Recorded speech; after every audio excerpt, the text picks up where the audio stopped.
Dewan ini percaya bahwa orang tua dari anak yang berbakat dalam bidang seni memiliki kewajiban untuk memaksimalkan potensi anaknya.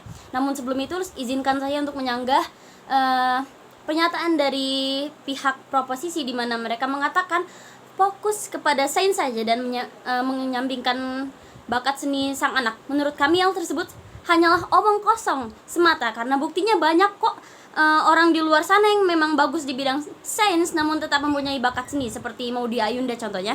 Lalu dari tim pemerintah ada bilang bahwa orang tua banyak mengedepankan narasi di mana mereka lebih suka pekerjaan seperti pegawai negeri sipil atau sebagaimana yang mereka pikirkan.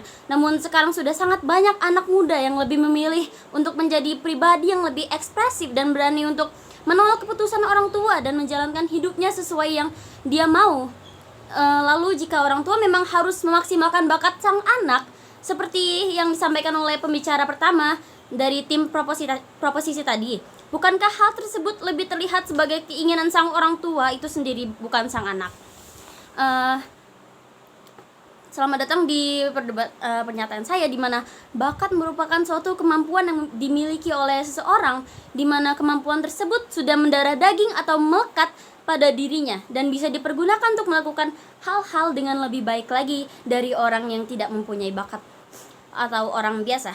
Tentu dengan adanya bakat ini, manusia yang mendapatkannya akan merasa lebih spesial, beruntung, dan bersyukur atas karunia yang telah diberikan oleh Tuhan. Status quo yang diberikan di sini adalah di mana orang tua harus memaksimalkan bakat sang anak dalam bidang seni yang tentu saja kami sebagai pihak oposisi menolak dan tidak percaya akan mosi ini. Dewan juri yang terhormat, memang benar adanya jika orang tua harus mendukung anak sepenuhnya dalam mengembangkan bakatnya. Namun dengan adanya kata maksimal di sini saja malah sudah terdengar sangat ambigu, di mana maksimal lebih terdengar sebagai paksaan dari sang orang tua untuk benar-benar memaksimalkan suatu hal tanpa adanya persetujuan dari sang anak. Tentu anak benar-benar akan merasakan berbagai macam tekanan yang diberikan oleh orang tua, di mana anak akan merasa kalau ia benar-benar harus sempurna dengan segala ekspektasi yang dibebankan padanya. Karena saya sendiri sebagai seorang anak terkadang ikut terbebani oleh orang tua di mana mereka terkadang berharap lebih dari bakat seni yang saya miliki. Maka saya sebagai dewan oposisi dari debat ini tidak percaya bahwa orang tua harus memaksimalkan bakat seni yang di mana sang anak di mana bisa saja merenggut kebebasan sang anak juga hak untuk berpendapat. Dewan juri yang terhormat, dengan adanya kata maksimal di sini saja sudah terdengar salah. Sebagaimana yang sudah saya sampaikan sebelumnya, di mana kata maksimal di sini terdengar seperti paksaan tanpa adanya persetujuan sang anak. Mengapa saya bisa mengatakan demikian? Seperti parameter yang telah diberikan oleh pihak proposisi, di mana seorang anak dengan bakat seni yang dipaksa untuk mengikuti berbagai les seperti les musik maupun seni rupa hanya untuk hanya untuk keinginannya, dengan pikiran dapat membuat bahagia sang anak karena nantinya ia akan dapat bekerja sesuai passion dan minat di bidang seni. Namun Dewan juri yang terhormat, hal tadi hanyalah pikiran seorang orang tua yang kolot, di mana mereka hanya memikirkan perasaan mereka.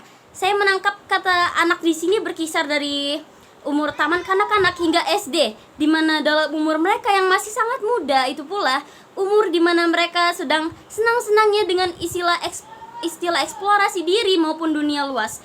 Bisa saja mereka tertarik dengan hal lain selain seni yang tentunya juga tidak akan menghilangkan kesenian dalam diri mereka. Sayang sekali jika di umur muda begitu mereka harus diberi tekanan seperti les sana sini dengan alibi jika kamu besar nanti kamu akan sukses jika sudah berbekal banyak.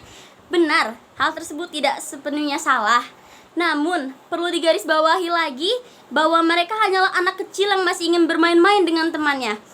Jika hak mereka saja sudah direnggut dari umur sedini ini, saya rasa nantinya ia tidak akan tertarik lagi dengan untuk mengasah bakat yang ia punya. Yang ia ingat hanyalah trauma masa kecil yang tentunya tidak akan membawanya pada kesuksesan yang selalu diimpikan orang tuanya.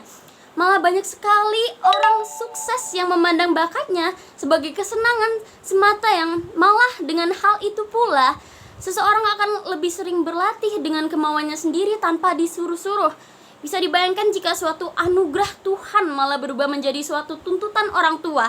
Tak jarang dengan adanya ambisi-ambisi orang tua inilah anak akan menjadi tertekan dan bahkan terbesit pikiran untuk mengakhiri hidupnya. Lagi pula jika seseorang memilih untuk menjadi dokter ataupun pebisnis dengan bakat seni yang melekat, bakat itu saya rasa tidak akan hilang. Malah bisa dijadikan sebagai sumber penghasilan kedua atau sebagai sarana penyegaran pikiran. Karena begini, mari kita menjadi realistis saja. Manusia itu kebanyakan bekerja untuk hidup, dan banyak pula yang bertujuan untuk menghasilkan uang sebanyak-banyaknya untuk bertahan hidup. Karena hidup ini dinamis, dan tak salah jika seorang anak berbakat seni memilih passion dan atau minat lain yang untuk ia tekuni dengan penghasilan yang lebih besar. Maka Dewan Juri yang terhormat, saya sangat bangga menjadi pihak oposisi di mana saya dapat menyampaikan pikiran-pikiran realistis di mana orang tua tidak harus memaksimalkan, dan saya rasa itu lebih baik jika mereka mendukung daripada memaksimalkan anak-anak. Demikian debat saya sebagai pihak oposisi mengucapkan terima kasih.